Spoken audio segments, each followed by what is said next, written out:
Extreme weather across Europe continues this summer as heat waves and storms cause chaos north and south on the continent. The United States says there is still time for diplomacy in Niger after coup leaders defy deadline. The first group of migrants has been moved onto a housing barge in the UK as the government seeks to cut the cost of sheltering asylum seekers. A close shave for England in the Women's World Cup, but they advanced to the quarter-finals after beating Nigeria 4-2 in a penalty shootout.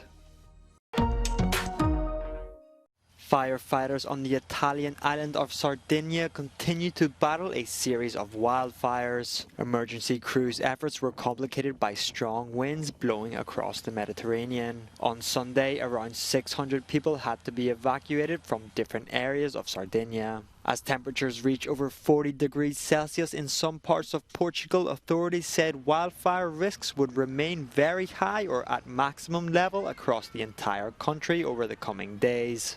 This week, Spain is facing a new heat wave caused by temperatures that will be up to 15 degrees above normal values for the season. Even locals can't stand the heat any longer.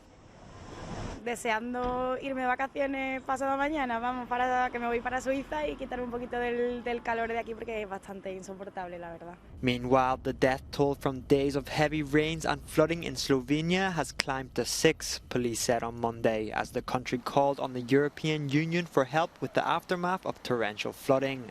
Lahko pride tudi do hitrih porastov manjših hudourniških vodotokov na vseh območjih, ki so bila v preteklih dneh, kjer so bile te poplave v preteklih dneh. As Storm Hans is expected to arrive in Norway on Monday, heavy rains have already begun to flood some parts of the country. And in Denmark, after a remarkably wet July, the combination of wet ground and high winds means trees still heavy with leaves are more likely to topple over during storms.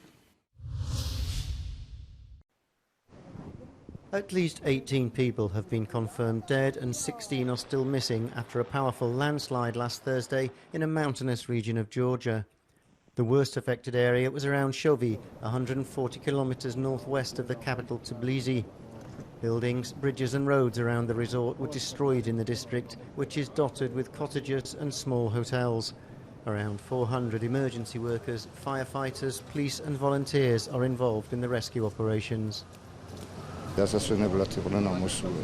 ჩემი ორი დიშვილი და თავიანთი მეგობარი. სამი არიან, არც ერთი არ ჩანდა. Local residents have rallied to help with the rescue operation. You see how everybody is mobilized. Everybody comes here. Everybody wants to be part of it. So it's a huge motivation to see that people are coming. So you want to come as well and do something for everybody. According to the preliminary findings of Georgia's Environment Agency, a rock avalanche crashed into a glacier, causing part of it to collapse. This may have caused the water trapped under the glacier to flow out. The accumulated mass then began to accelerate rapidly in the riverbed of the gorge, destroying everything in its path. კალაკალაპოტის ზონებში, როდესაც დღესაც სახლებს ვაშენებთ, კალაკალაპოტში იყო ეს ტურბაზა, ძველ თავის ამ დინარის ძველ კალაპოტში. რა თქმა უნდა, ეს ახლა რა ადაპტაციაზეა საუბარი. ამიტომ ამას უნდა ზუსტად მიხედვა, რომ ადამიანმა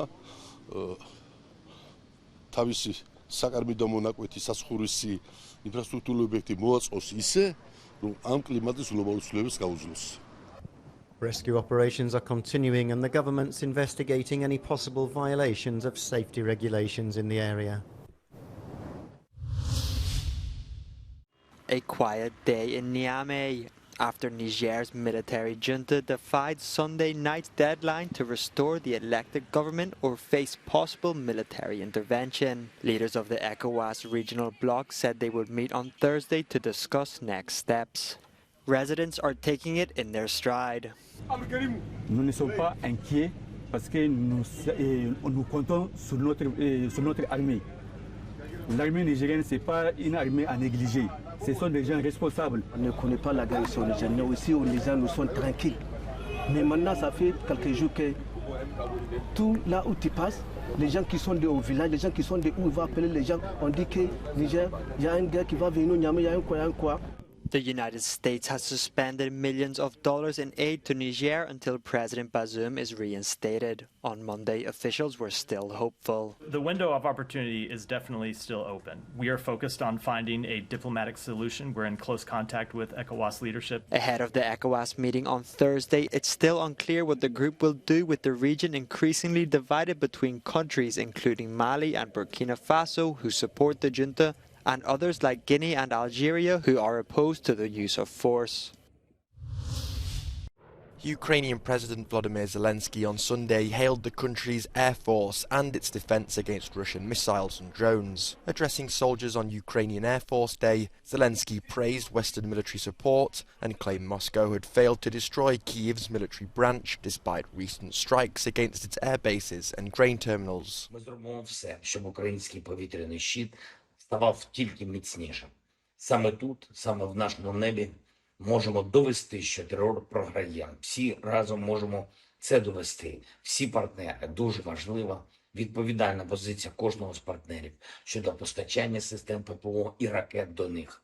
Повний захист від терору потрібен тут, щоб потім не довелось думати, як захистити від нього ще й інші народи. Russia has accused Kyiv of shelling infrastructure in its controlled territory. Moscow-appointed officials in the occupied region published photos purporting to show damage to the Chonhar road bridge linking mainland Ukraine to Crimea. Meanwhile, delegates from some 40 countries concluded 2 days of peace talks in Jeddah in Saudi Arabia. The Kyiv-organised meetings drew to a close on Sunday without any concrete proposals, aside from vowing to continue discussions.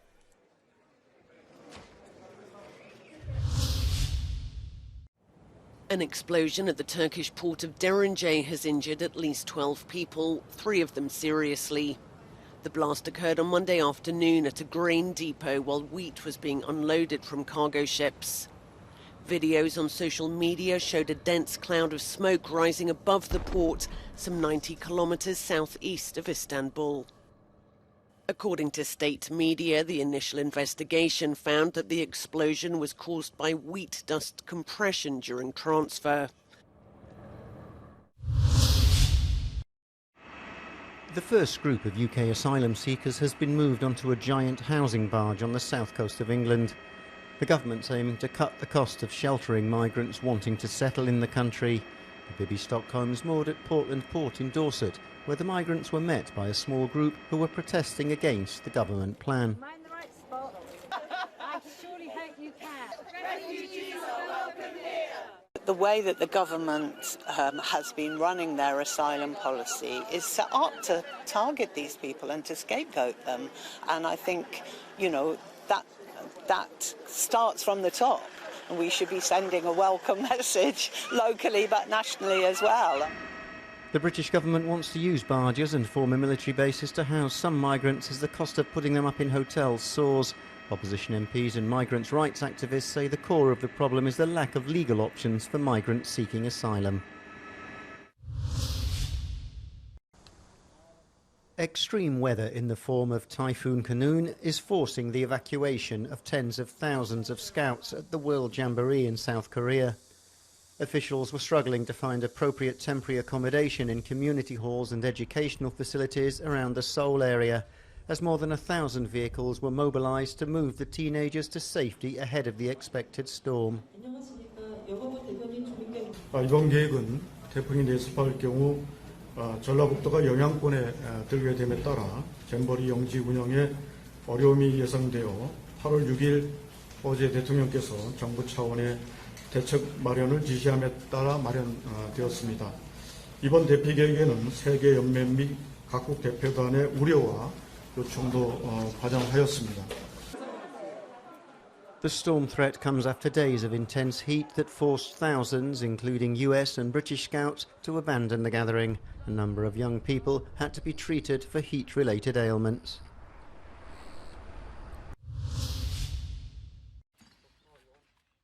Police in Thailand investigating the death and dismemberment of a Colombian man whose remains were found in a landfill say a Spanish national has confessed to killing and cutting up the victim. Authorities on the island of Copenhagen last week recovered several body parts belonging to 44-year-old Edwin Arrieta. On Friday, they detained 29-year-old Daniel Sancho, the son of the well-known Spanish actor Rodolfo Sancho. The victim and the suspect knew each other before they came to Thailand, police told reporters, adding that Sancho bought knives and garbage bags on his first day in Thailand. Sancho reportedly told police that Arrieta was obsessed with him. They also say that Sancho wants to cooperate with the investigation and accompanied officers to several sites, including a beach where he is accused of dumping plastic bags containing body parts.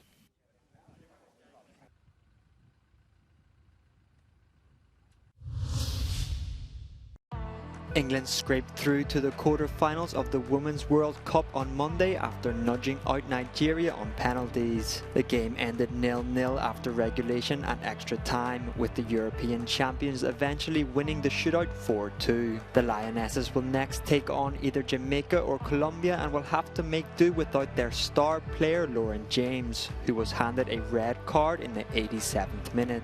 Elsewhere, Australia also advanced after a convincing 2-0 triumph over Denmark. Caitlin Ford opened the scoring before Hayley Raso secured the win with a clinical finish in the 70th minute. The co-hosts will next battle it out with either France or Morocco on Saturday.